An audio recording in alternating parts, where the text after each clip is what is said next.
Olá, boa noite a todos. Sejam bem-vindos a mais uma live do Saber Saúde Science. Tudo bem? Vamos entrando na sala. Sejam muito bem-vindos, né? Essa segunda-feira, comecinho de semana. E vamos estudar, porque estudar é importante para a gente ter o conhecimento, para a gente ter a capacidade de formular as nossas terapias, os nossos tratamentos, e com isso a gente vai levar mais qualidade de vida para as pessoas, com toda certeza, ok?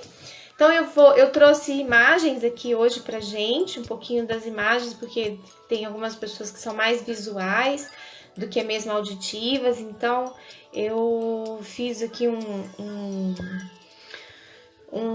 PowerPoint ali pra gente dar início como se fosse uma aulazinha mesmo, ok? Muito bem. Então, a gente vai falar ali sobre o AVC e os campos eletromagnéticos, né? Os AVCs no geral, não um AVC, um AVC puro, clássico, mas a gente vai falar nos AVCs no geral. Eu tô vendo aqui como é que tá a configuração do meu computador aí para vocês, que eu acho que eu preciso dar uma melhorada, né? Eu acho que dessa forma fica mais visível. Tudo bem? Vocês estão enxergando? Oi, Maria Tereza, oi, Zetinha, Fábio, Dilminha, tudo bem com vocês? Bem-vindos, viu? Então, eu fiz aqui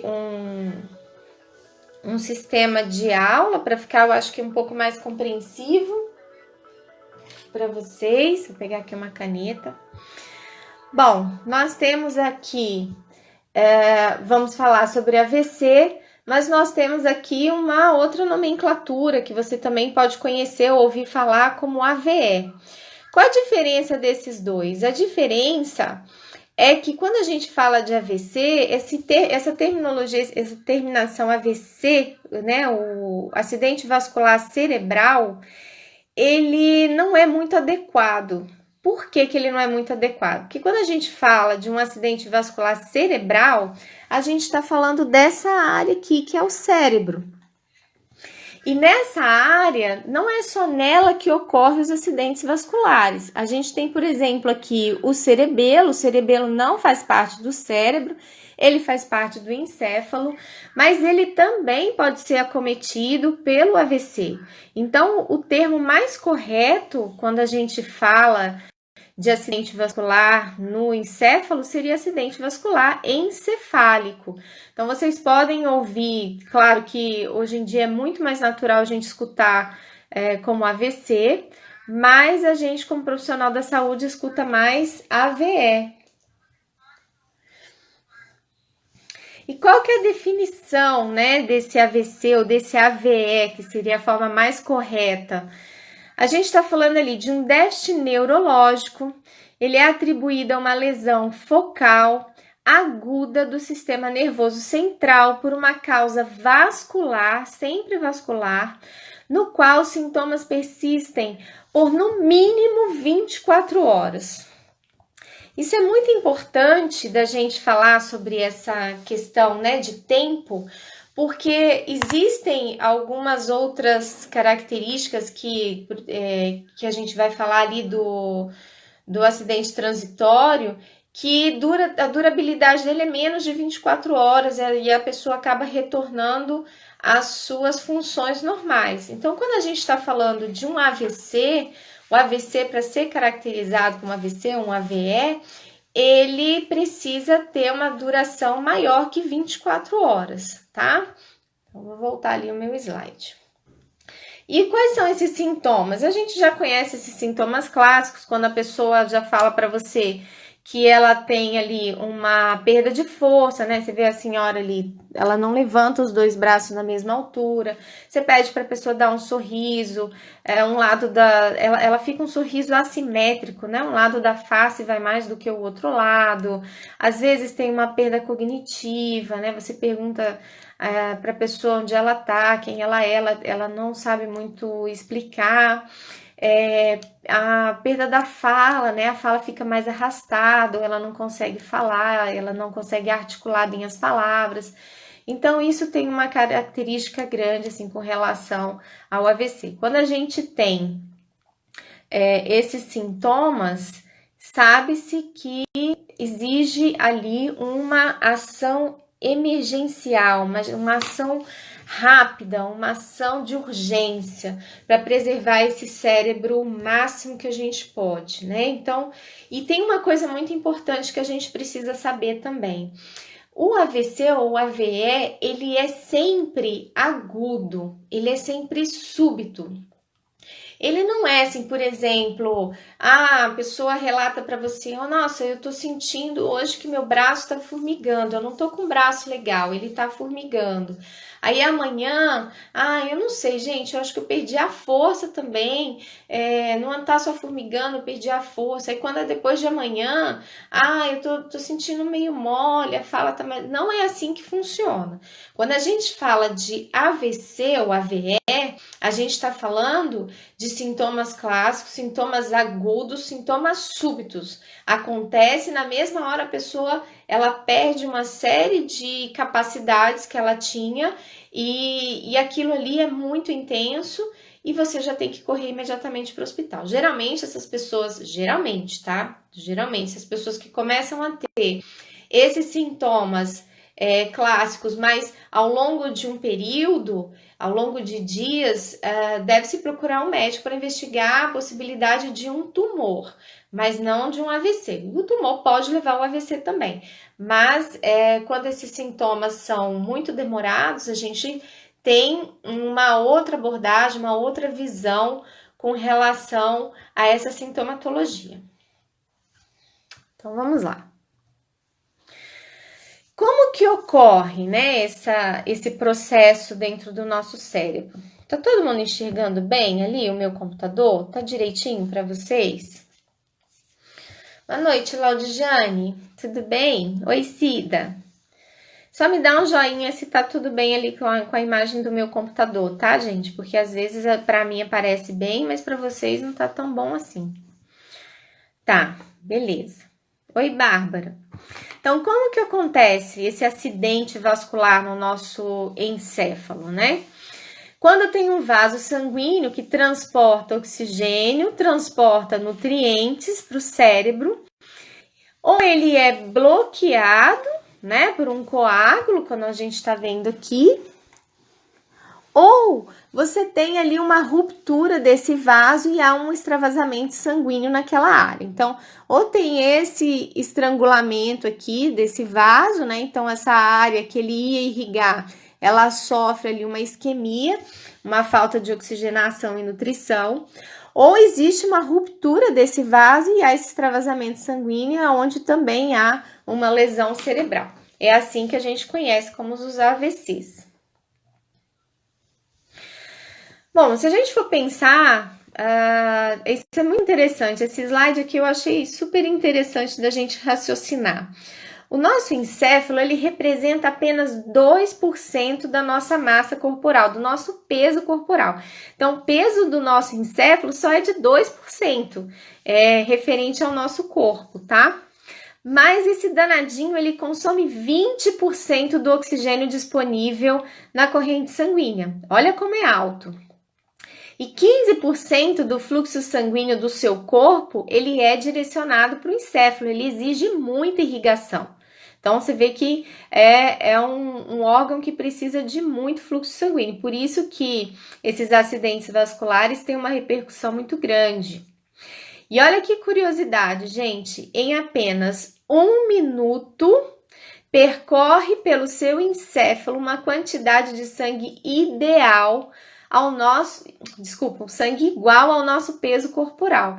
Então, em 1 minuto, passa pelo seu encéfalo a quantidade de sangue igual ao seu peso, a sua massa corpórea. Olha a quantidade de volume sanguíneo que nós temos ali passando pelo nosso encéfalo. É muito grande. E quais são esses tipos de AVC? Então, são vários, tá, gente? A gente vai falar vários assim, são alguns. A gente vai demonstrar aqui a diferença desses AVCs, até para vocês reconhecerem isso quando um cliente ou um paciente, ou quando um vizinho, alguém do seu lado comentar sobre o assunto. Então, vamos lá. O AVC isquêmico é quando a gente tem uma obstrução da irrigação sanguínea de determinada área cerebral ou por uma diminuição da perfusão sistêmica, né? Por diminuição daquele vaso. Então, eu tenho aqui uma área, espero que vocês estejam vendo bem. Aqui a gente tem uma tomografia. Imaginem que houve uma obstrução nessa região aqui do cérebro. Então, quando a gente tem essa obstrução nessa região, uma pequena área que esse vaso estava irrigando, ela começa a ter a lesão vascular, a lesão neuronal, há uma morte celular nessa região. Acontece que toda essa área, ela vai ficar comprometida. Vocês veem que desse lado aqui tá tudo escuro?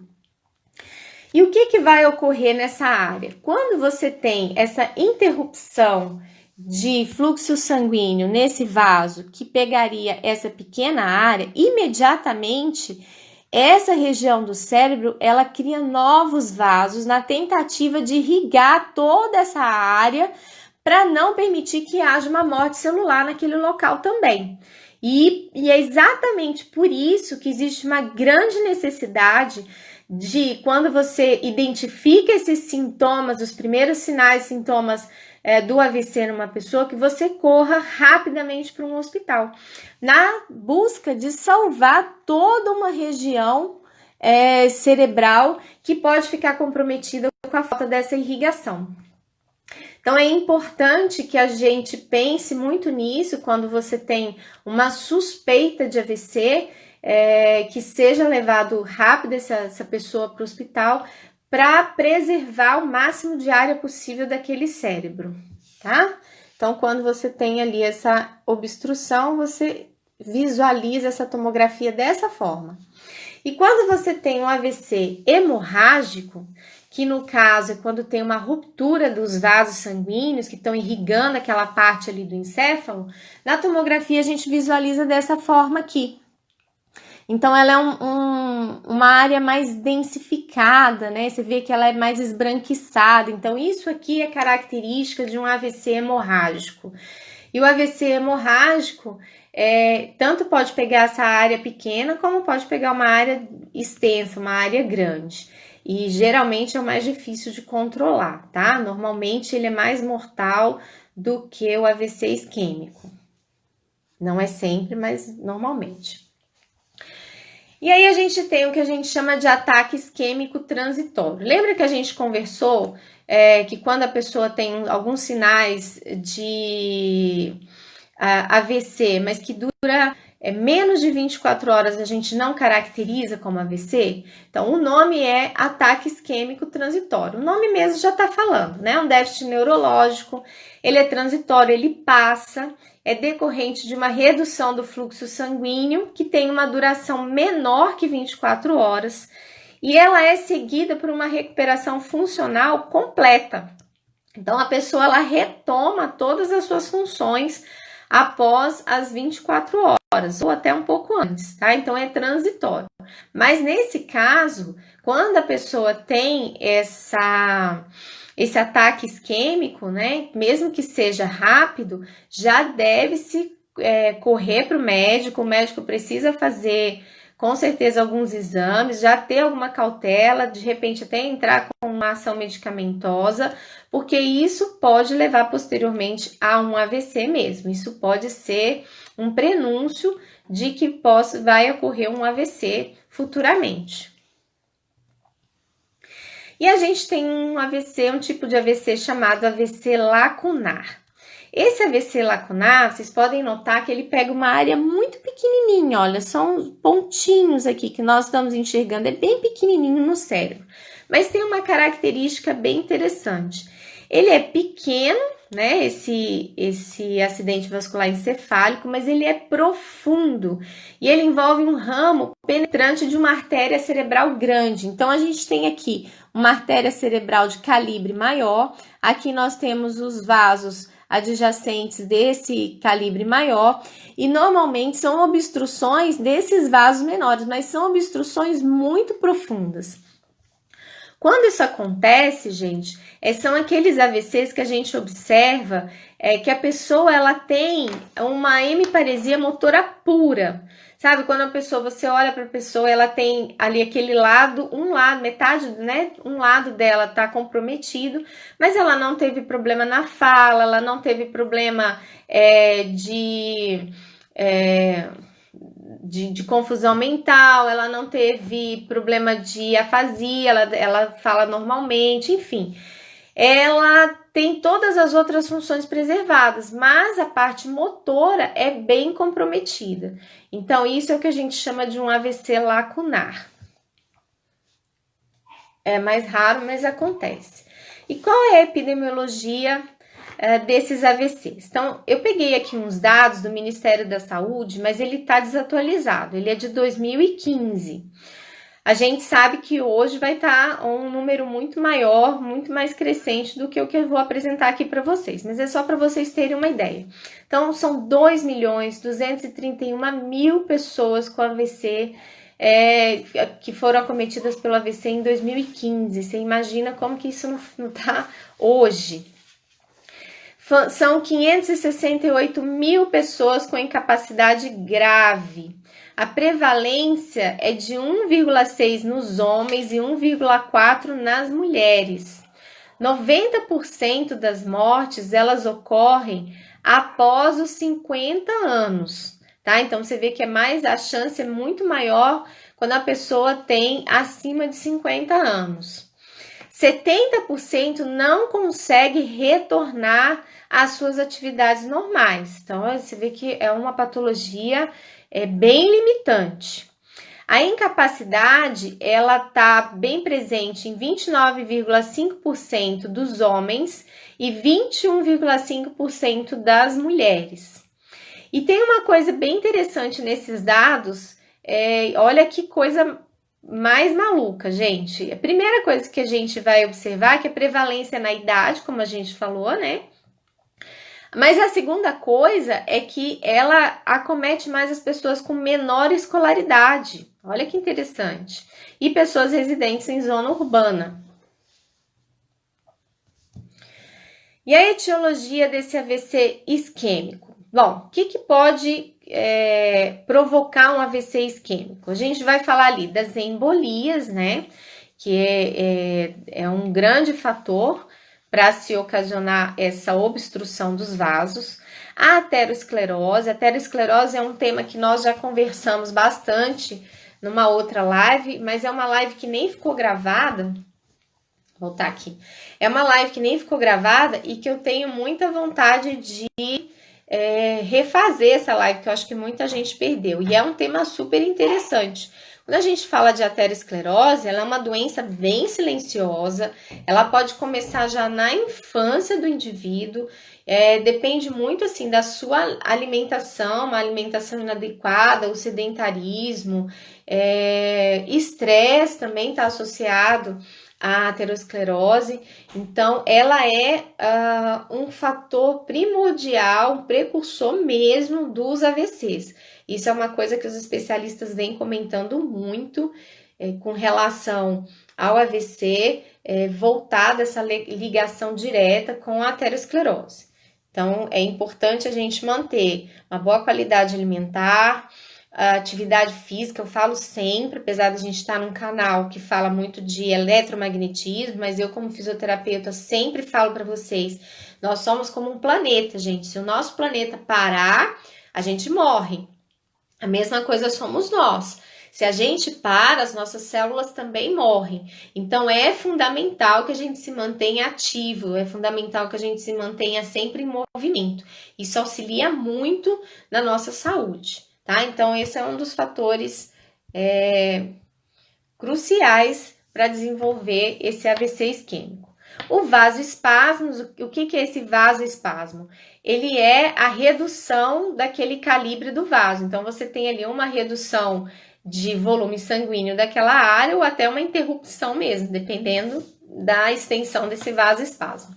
As vasculites são as inflamações vasculares, uma compressão, né, que pode vir por um tumor, uma parada cardiorrespiratória. Quando a gente fala de parada cardiorrespiratória, é muito importante, muitos neurologistas hoje têm correlacionado bem os fatores cardíacos com os AVCs, porque quando a gente tem o infarto ali do miocárdio, a gente tem uma parada de circulação sanguínea pelo corpo e, óbvio, você tem uma redução ali drástica de volume sanguíneo cerebral. E a gente está falando de uma área que necessita de muito volume cerebral, de muito volume sanguíneo, como a gente viu anteriormente. Então, é necessário que a gente tenha um coração forte, um coração bombeando bastante sangue, que tenha resistência, para que a gente mantenha a saúde do nosso cérebro também. A fibrilação ventricular e a hiperperfusão.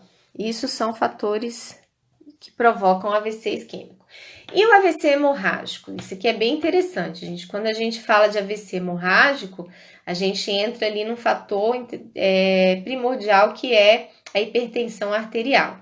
A hipertensão, a gente fala de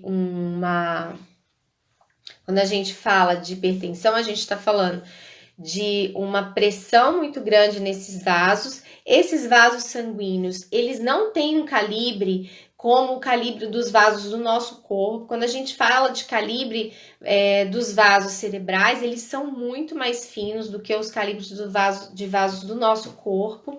Significa que é muito mais fácil de ter uma ruptura desses vasos quando se tem uma hipertensão arterial. Então, é importante, pessoa que tem hipertensão arterial, ela verificar sempre a sua pressão antes de dormir e a sua pressão arterial logo quando acorda. E fazer um mapeamento disso. Ter ali um caderninho, eu sempre falo isso para meus pacientes, tem um caderninho. Nesse caderninho, todos os dias você anota, antes de dormir, qual é a sua pressão arterial e logo quando você acorda também, quais são esses valores, tá? E isso você pode apresentar para o seu cardiologista, porque é muito bem-vindo a gente fazer levar esses dados para ele, para que ele tenha uma noção de o que está acontecendo com a sua pressão, e isso ajuda muito a um direcionamento de tratamento, tá? Então, é importante. Então, a gente fala ali também da má formação arteriovenosa. Essa má formação, ela pode ser congênita, mas ela pode ser genética também. Então, quando você tem essa má formação, você tem, obviamente, uma facilidade muito grande de ter um AVC hemorrágico. E os tumores? Os tumores também, eles têm uma facilidade de romper esses vasos. Quando a gente fala, né, de etiologia nos jovens, a gente pensando, né, hoje em dia, né, que interessante a gente falar de AVC em jovem. Mas na nossa clínica, quando a gente trabalha com neurologia, eu trabalho com neuro desde final de 2004, começo de 2005, quando eu comecei a trabalhar com neuro. E desses anos para cá, atualmente, a gente escuta muito falar de AVC em pessoas mais jovens, coisas que não se ouvia há mais tempo atrás. E hoje está muito comum. Então, hoje a gente pega muitos casos assim, né? E é interessante da gente abordar sobre isso. Então, tem fatores que predispõem ao AVC. Então, por exemplo, as enxaquecas, né? Essas dores de cabeça forte, ela predispõe ao AVC. O uso de drogas, quando a gente fala de drogas, a gente fala de cocaína, de heroína, mas atualmente os pesquisadores têm falado muito dos anticoncepcionais orais. Eles são fatores de risco mesmo para tromboses, para AVCs. Então hoje eles têm uma repercussão bem grande, vem se falado, comentado bastante sobre o uso de anticoncepcionais orais e os riscos que isso tem na atualidade para esses jovens. E a gente vê cada vez mais crianças, né, usando, eu falo crianças porque 12, 13, 14 anos já iniciando aí com os anticoncepcionais, porque iniciaram uma vida sexual ativa logo cedo, e então isso tem um grande risco e um risco muito precoce, né, muito precoce nesses jovens de AVC. A arteriosclerose prematura, que a gente estava comentando sobre essa arteriosclerose, ela é uma doença muito silenciosa, ela já começa ali numa fase, às vezes desde criança, já existem registros de crianças com arteriosclerose, então essa arteriosclerose prematura já dá uma predisposição a jovens terem AVCs. O lúpus eritematoso sistêmico também é outro fator, e a neurosífilis também é outro fator. E quais são esses fatores de risco, né, que predispõem ao AVC? Vamos lá. Diabetes mellitus. O diabetes mellitus, gente, quando a gente fala de diabetes e hipertensão, eles estão no topo dos fatores de risco, mas estão no topo mesmo. O diabetes, a gente pensa muito ali com relação à viscosidade do sangue, né? Então, o sangue fica muito mais viscoso, com muito mais dificuldade de passar por aqueles vasos, e a gente está falando ali, volto a comentar, a gente está falando ali de vasos sanguíneos que tem a sua estrutura mais fina, menos densa, então muito mais fácil de se romper. E quando a gente fala do diabetes, o diabetes tem a capacidade de deixar o sangue mais viscoso, mais grosso, né, com mais dificuldade de passar por esses vasos, e tem uma facilidade maior de romper esses vasos. Segundo ali no ranking que a gente tem, a hipertensão arterial, que nós já comentamos sobre o assunto, tabagismo, quem fuma sabe que são inúmeras, não sei quantas mil substâncias tóxicas que estão envolvidas ali no cigarro, e elas têm uma ação direta nos vasos sanguíneos, né? Provocam embolias, tromboses, enfim. A hiperlipidemia, né? A gente tem que pensar muito com relação à ingesta de alimentação gordurosa. Isso é muito importante, principalmente quando se fala de tromboses, de AVCs, enfim, né? Essas placas gordurosas, elas se desprendem dos vasos e elas caminham na nossa corrente sanguínea, e a gente não sabe onde elas vão parar, né? Pode parar ali no pulmão, pode parar no rim. A gente tem uma isquemia renal, tá? Tem isquemia pulmonar também, né? E da mesma forma, não é esse termo que se usa, mas só para vocês entenderem.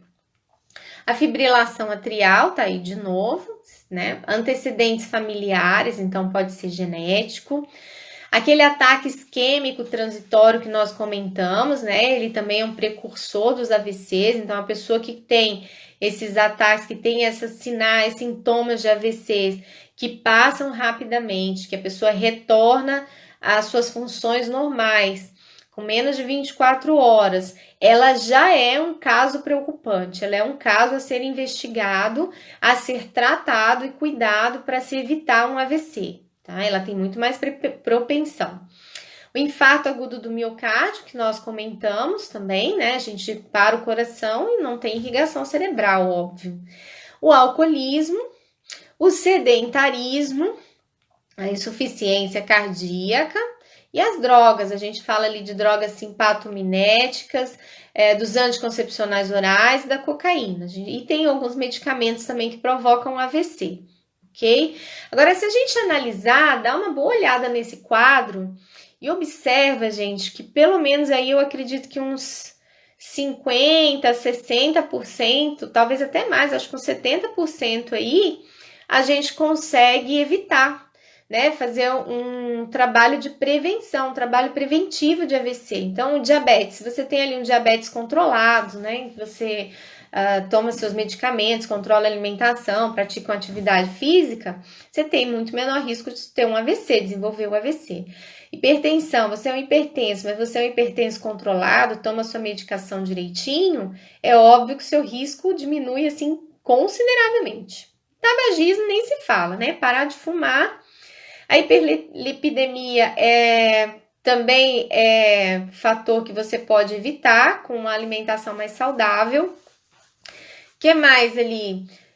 O ataque isquêmico transitório, se você começa a perceber que tem esses ataques, ou você escuta alguém que tem, já entra com controle médico ali, isso já vai ajudar a evitar o AVC também, né? Você já procura um médico, já faz seus exames, já entra com tratamento. Alcoolismo, sedentarismo, as drogas em si. Então, se a gente analisar, a gente tem como sim trabalhar em cima de uma prevenção do AVC facilmente. E aí entra no nosso tema de hoje, que é esse tratamento com PMF. Quando a gente fala do tratamento com PMF, a gente tem ali na literatura uma vasta artigos científicos que falam com relação ao PMF atuando ali nos AVCs isquêmicos e hemorrágicos, mas muito mais isquêmicos. Se a gente for procurar na literatura, é muito mais isquêmico do que hemorrágico. Mas o volume de artigos é muito grande. O que a gente observa são feitos ali trabalhos com humanos e também com animais, com ratinhos, com coelhos, e todos esses trabalhos feitos com os animais, a gente tem que sempre lembrar que, não sei se vocês assistiram lá a live do professor Rodrigo, que é veterinário, ele comentou que quando a gente fala ali de uma atuação de campos eletromagnéticos envolvendo animaizinhos, né? A gente tem que fazer uma correlação do tempo de vida daquele animalzinho com o tempo de vida do humano. Para a gente tirar ali uma média de quanto tempo aquela terapia vai surtir efeito no humano. Por que isso? Porque o metabolismo daqueles animaizinhos é muito mais alto, é muito mais acelerado do que o nosso. A regeneração dele é muito mais acelerada do que a nossa. E você conta isso pelo tempo de vida deles. Um cachorro, por exemplo, ele dura ali uns 15 anos, fazendo a média, uns 15 anos, e a gente tem ali a média nossa de 90 anos. Então, é óbvio que o metabolismo dele é muito mais alto do que o nosso. Então, a gente precisa transformar, quando a gente lê esses artigos científicos voltados para os animais, muitos deles, esses AVCs são provocados, né, para poder fazer esses estudos. Todos os estudos, quando são em animais, a ação do PMF, ela é imediata, ela não tem igual a gente faz no caso do humano, né? Se a gente tem ali um AVC isquêmico ou um AVC hemorrágico, a primeira coisa que acontece é nós corremos para o hospital. Chega no hospital, existe um tempo de internação. Se a gente pensa num AVC mais agressivo, gente, às vezes demora mês ou meses a pessoa ali na UTI, internado, sendo monitorado e tomando medicamentos para aquilo ali.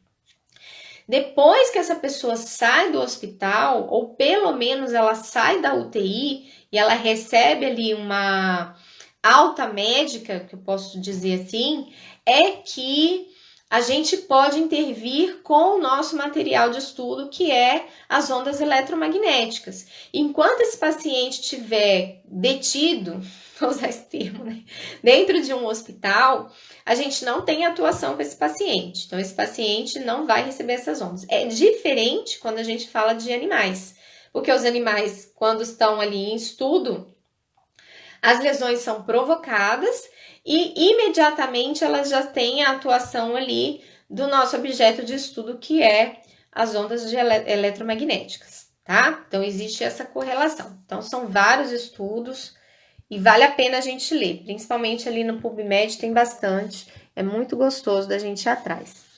Primeira coisa que nós profissionais da área da saúde, quando a gente fala de lesão cerebral, quando a gente trabalha ali com AVC, não importa, na verdade não importa qual seja o problema cerebral, mas o AVC, óbvio, ele tem uma característica muito maior nesse sentido. A gente fala ali da neuroplasticidade. O que é essa neuroplasticidade? É o que mais o fisioterapeuta busca, é o que mais o TO busca, que é o terapeuta ocupacional, o fonoaudiólogo. A gente tem uma procura muito grande em estimular esse paciente o mais rápido possível e o máximo possível para desenvolver no seu cérebro, em outras áreas do cérebro, a capacidade de se organizar, a capacidade de entrar em ação e tomar conta daquela área que foi lesionada. Então, aquela área que morreu, aquelas células nervosas morreram, ela não tem condição mais de atuar sobre determinada estrutura. Por exemplo, eu tive um AVC que comprometeu os meus dedos, eu não consigo movimentar mais os dedos, né? Então, aquela área não vai se recuperar.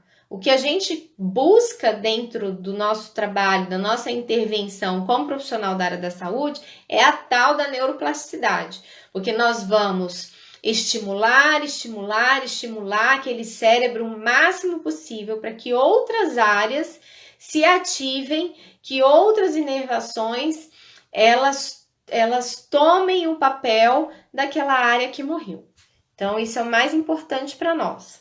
Então, pensando ali num conceito de neuroplasticidade, é um conceito muito simples, porque se a gente for ler sobre neuroplasticidade, o conceito é muito mais amplo, e hoje é um conceito que pode ser levado para outras áreas também, mas eu fiz um resuminho aqui, tá? Então, é a capacidade do sistema nervoso de responder a estímulos intrínsecos e extrínsecos, reorganizando a sua estrutura, a sua função e as suas conexões. Então, essa é a nossa maior busca, e esses artigos científicos, eles comentam muito sobre essa neuroplasticidade, a gente vai falar um pouquinho mais sobre elas.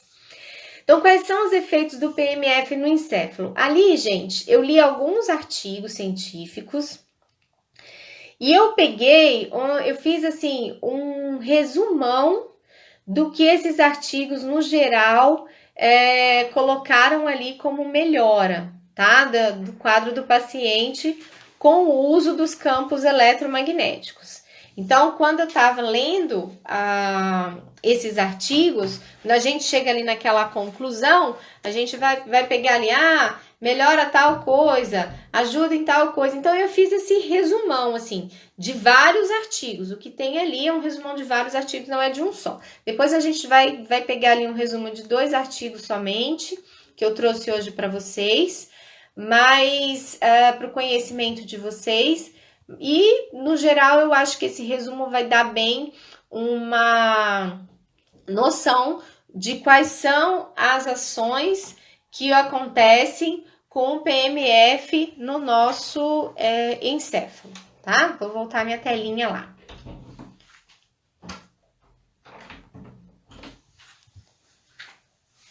Então, vamos lá.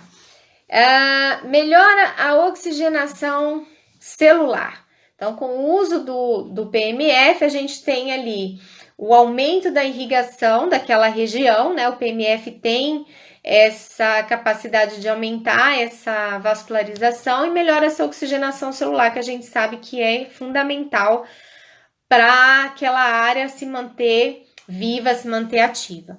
Aumenta a neuroplasticidade. Olha que lindo, gente. Então, quando a gente fala de campos eletromagnéticos pulsáteis de baixa frequência, que isso significa o PMF, e tem um detalhe também, os estudos que eu fiz com relação ao PMF são todos de campos eletromagnéticos de baixa frequência e pulsáteis, tá? Então, peguei inclusive até com 10 Hz. Nosso objeto de pesquisa é o Kenkobio, né? Nosso trabalho é voltado para o Kenkobio, é o nosso aparelho eletromagnético que a gente tem disponível aqui comigo, né? E que é o que eu faço o meu trabalho com os meus pacientes. Ele tem ali 3 tecnologias envolvidas nele, são 2 tipos de ondas eletromagnéticas, que a gente tem as ondas eletromagnéticas do infravermelho longo é um dos atuantes, e a gente tem ali as ondas eletromagnéticas de baixa frequência pulsáteis. Então, são 2 tipos. E, além disso, a gente ainda trabalha com os íons negativos, que também está impregnado nesse equipamento, que é o Kenkobil. Vou voltar lá. Então, aumenta ali a neuroplasticidade quando você usa, ou seja, ajuda o cérebro a se reorganizar e a outras áreas tomarem aquele papel daquela área lesionada. Reequilibra as capacidades motoras com muito mais rapidez. Todos os estudos foram duplos cegos, tá? Teve um estudo só que eu vi que não foi duplo cego, ou seja, tem um grupo que usa o PMF e tem outro grupo que usa um aparelho que não faz absolutamente nada.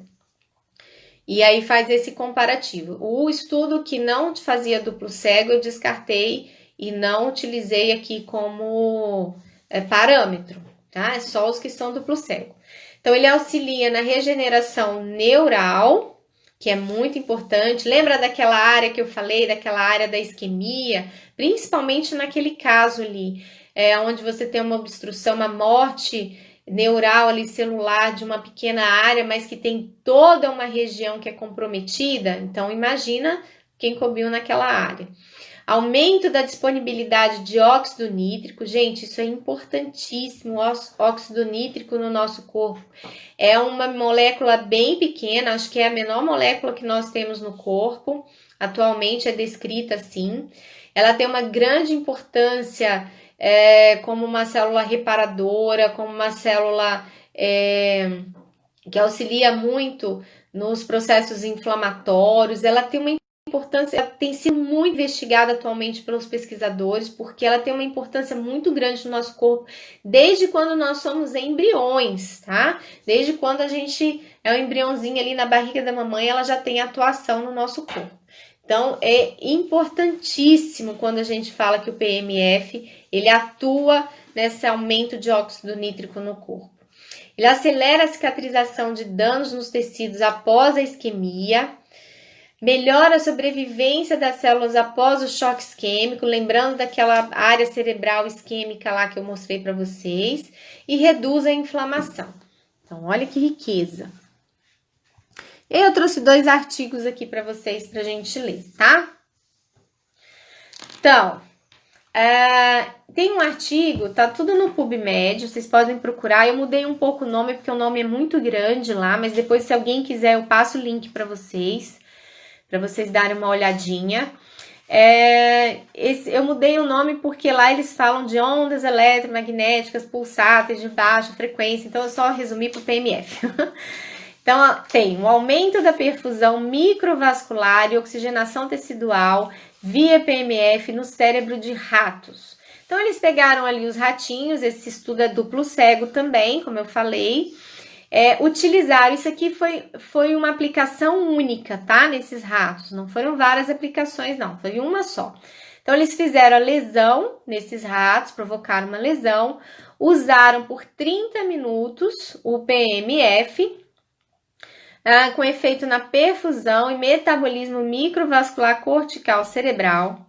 Houve uma dilatação arteriolar cerebral, ou seja, daí você já sabe que aumenta o fluxo sanguíneo e que aumenta a oxigenação daquele tecido.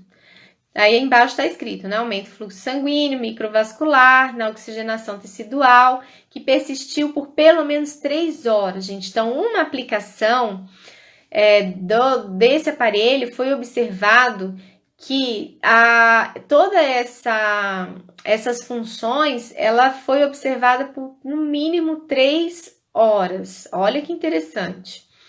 Aumentou-se o óxido nítrico, lá vem o óxido nítrico de novo, que é super interessante no nosso estudo. Um dia a gente faz uma live só sobre isso. E esse estudo sugere que o PMF pode ser um tratamento eficaz após uma lesão cerebral traumática ou isquêmica.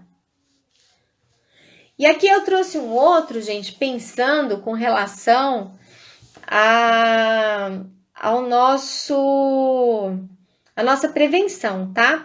O impacto do PMF, dos campos eletromagnéticos pulsáteis de baixa frequência, na pressão arterial e nos níveis de óxido nítrico.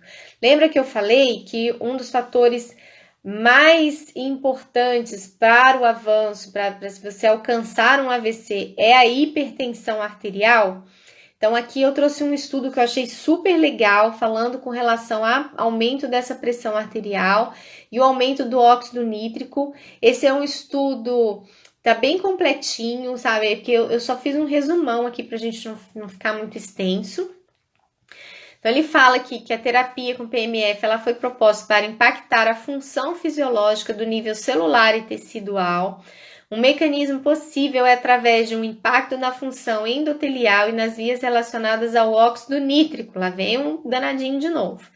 O PMF demonstrou um aumento desse óxido nítrico após a terapia e a melhora significativa da pressão arterial em repouso e durante o exercício.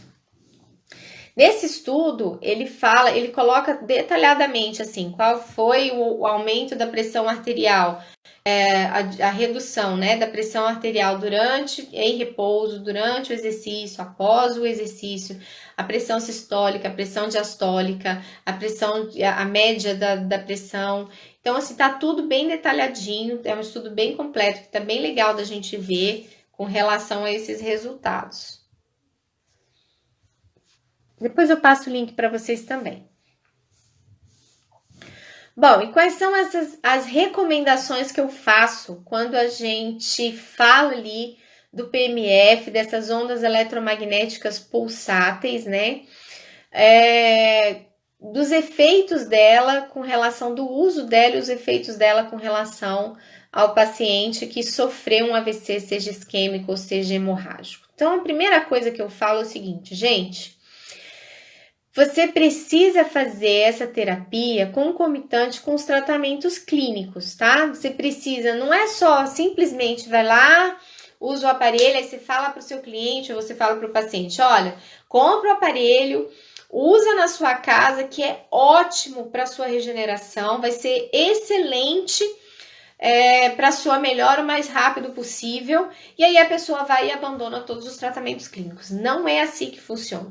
Todos os estudos que eu li, todos eles, tirando os que foram feitos com animais, tá? Mas os efeitos com humanos foram concomitantes com os tratamentos de fisioterapia e com terapia ocupacional, fonoaudiologia. Todo esse trabalho feito logo após o uso do aparelho, o uso dessas ondas, tem um efeito muito maior do que feito só a fisioterapia, só a terapia ocupacional, só a fonoaudiologia, sem o uso dos campos eletromagnéticos. Então, todos os estudos sugerem isso. É necessário que se aplique os campos eletromagnéticos pulsáteis, baixa frequência, e logo em seguida você faça ali a sua terapia clínica. Isso foi preponderante nesses estudos. Outro detalhe, gente, que eu observei, quanto mais cedo a gente usa, melhor o resultado. Quando a gente pega esses artigos, a gente vê que tem artigos, inclusive, tem artigos que são imediatos à lesão e tem artigos até de pessoas com 10, 17 anos, se eu não me engano, após um AVC. Em todos os casos, há resultado. Tá? Assim, todos os casos que eu falo assim, em todos os artigos, não tô falando que isso é para 100% dos AVCs. É uma coisa importante da gente saber que existe sempre uma ação desses campos eletromagnéticos no cérebro, existe. Essa ação vai ser feita em todas as pessoas, vai ocorrer. Agora, a percepção disso vai variar. Porque o cérebro, gente, ele é muito complexo. E um cérebro de um animal é muito mais simples do que um cérebro humano. Então, ele volta rapidamente às funções dele, coisa que o humano não consegue fazer. Então, é um trabalho oneroso, é um trabalho difícil, é um trabalho que demanda tempo, paciência. Quem trabalha com AVC sabe que exige muita paciência até aquele cérebro se recuperar. A primeira coisa é ele se recuperar, depois ele responder aos estímulos, depois ele automatizar aquilo ali, aquelas funções voltarem a ser mais naturais possíveis. A gente sabe que nem todos retomam as suas funções normais, não é tão simples assim. A gente está falando de um órgão que é muito complexo ainda, né, na sua estrutura, nas suas funções. Então, não são todos que apresentam uma resposta, principalmente como gostaria de apresentar. Mas que os campos eletromagnéticos, eles atuam nesse cérebro, eles atuam. Sempre vão atuar. A diferença que a gente vai ver no paciente é com relação aos seus efeitos, principalmente a efeitos como a pessoa gostaria de ter. Então, às vezes a pessoa vai com muita sede ao pote, acha que o aparelho vai ser um milagroso e vai trazer para ele a recuperação completa de sua lesão. E, gente, deixa-se claro que não é assim que funciona. Infelizmente, nós não temos condições de trazer ao paciente a sua normalidade. Isso não faz parte da gente, depende de muitos outros fatores. Depende da extensão da lesão, depende de quanto tempo esse paciente demorou para ser atendido. Respeitar a alta médica, né, desse paciente, isso é muito importante. A gente tem que esperar aquele médico dar pra gente condição da gente atuar com esse paciente. Outra coisa importante, né, que eu avaliei nesses trabalhos. Gente, quando a gente falou ali dos ratinhos, né, os ratinhos, quando usaram ali o PMF, eles observaram ali uma duração de 3 horas. Engasguei feio, né? Então, quando a gente pensa ali no tratamento com PMF, a gente pensa no uso de 2 a 3 vezes ao dia. Isso é muito importante. Se der para usar esse paciente 2, 3 vezes ao dia, é muito melhor do que usar uma vez ao dia, usar esporadicamente, sabe? Uma vez por semana, 2, 3 vezes na semana.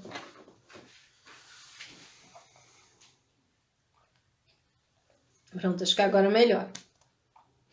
Então, é muito importante que esse paciente use com mais frequência esse aparelho, né? Para que tenha uma recuperação bem mais rápida.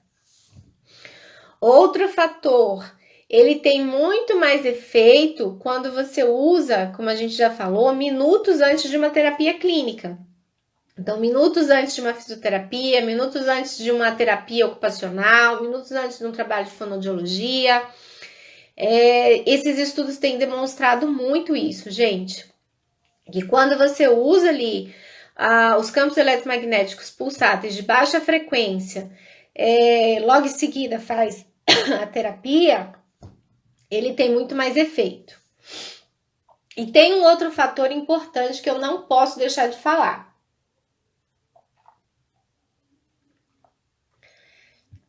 Pensando em campos eletromagnéticos, eu tô falando muito ali do PMF,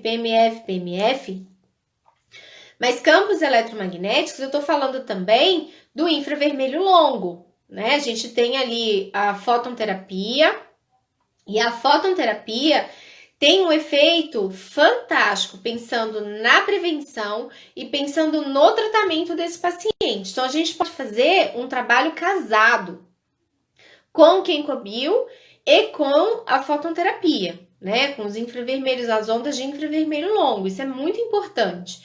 Pensando ali como preventivo, né, para um AVC, a gente fala ali da arteriosclerose, por exemplo. A arteriosclerose já tem estudos provando que o uso contínuo de fóton, ele ajuda muito a essas moléculas gordurosas a não se aglomerarem. Então, elas conseguem ser expelidas pelo corpo, metabolizadas ali, elas não se aglomeram. Então, a gente tem estudos mostrando isso. Se a gente não tem os ateromas ali nos vasos, reduzindo esse calibre, que o calibre está aqui, os ateromas eles vão preenchendo esses vasos até obstruir por completo. Ou podem se despregar pequenos coágulos ali e seguir caminho e parar em algum vaso de calibre menor, como a gente já tinha conversado. Então, se a gente pensa num trabalho com fototerapia como preventivo, é um excelente preventivo para AVC. Excelente mesmo. Então, é importante de se usar. Outro fator, a gente pensa com relação a uma restauração de área cerebral, você imagina ali os campos eletromagnéticos emitidos pela onda de infravermelho longo. Já te respondo, Laudiane, neuropatia, já te respondo. Pensando nos campos eletromagnéticos emitidos por infravermelho longo, a gente tem uma regeneração tecidual muito grande. Lembra que eu falei da história da platina? A gente vai ter uma live só falando da platina. É crucial que nós tenhamos a presença da platina como nanotecnologia, como moléculas bem pequenininhas, ela é um grande catalisador dessas ondas e a presença dela faz com que aumente o efeito dessas ondas de infravermelho longo no organismo e que elas sejam mais profundas também. Então, é importantíssimo ter a presença da platina. Existem estudos, o Gabriel que está aqui, a Bárbara que está aqui, que são da Photon Chile, que também estudam sobre o PMF, sobre as ondas eletromagnéticas dos infravermelhos longos. Eles estavam achando ali estudos feitos com infravermelho longo com outro tipo de cerâmica. Com outros materiais, envolvendo ali outros metais para se compor essa cerâmica. E que o resultado foi nulo. Não teve efeito na pessoa. Infelizmente, não teve efeito. Então, a gente sabe que existe uma importância muito grande da presença da platina como nanotecnologia, uma platina pura, de alto grau de pureza, para que esses campos eletromagnéticos eles possam atuar de uma forma eficaz, rápida e profunda. Isso é muito importante, tá? Então, eu sugiro sempre uma combinação, um casamento entre Kenkobil e fototerapia. Isso que é uma coisa excelente para a pessoa usar, gente, e eu gosto muito de passar para os meus pacientes que aquele bonezinho de fóton, aquilo ali é espetacular. Não dá para todo mundo usar, não dá para se usar todas as horas, é óbvio, mas é um excelente recurso para a gente ter em casa, é muito bacana. E eu só fico imaginando assim, nessa minha mente essa mente que é muito pensante, eu já fico imaginando a gente ter um boné em casa, acontece alguma coisa nesse sentido, não tô me sentindo bem, de repente perdi a força, a fala já foi mudando, o sorriso já muda a simetria, enfim. Já põe o bonezinho de foto e corre pro hospital. Eu já penso nisso, sabe? Deveria ter um estudo nesse sentido, não tem ainda, mas acho que seria muito interessante. Então é isso, gente. Com relação a esse trabalho, era isso que eu tinha para falar. A Laudiane está perguntando sobre a neuropatia. Laudiane, a neuropatia, eu fiz uma live comentando sobre isso, sobre as dores neuropáticas com Kenkobil. Não sei se você viu, eu nem lembro se ela está gravada. Mas a neuropatia é excelente o uso do Kenkobil, excelente mesmo. E qual que é a região que a gente trata com o Kenkobil? O sistema nervoso central. Gente, a live vai cair, eu já encerrei aqui o meu tempo, tá bom? Eu agradeço a presença de todos, eu vou encerrar porque senão a gente perde a live, ela não sobe, fica perdidinha. Agradeço a presença de vocês, espero na próxima segunda-feira todos. Um grande abraço virtual, Deus abençoe e até a próxima. Tchau, tchau!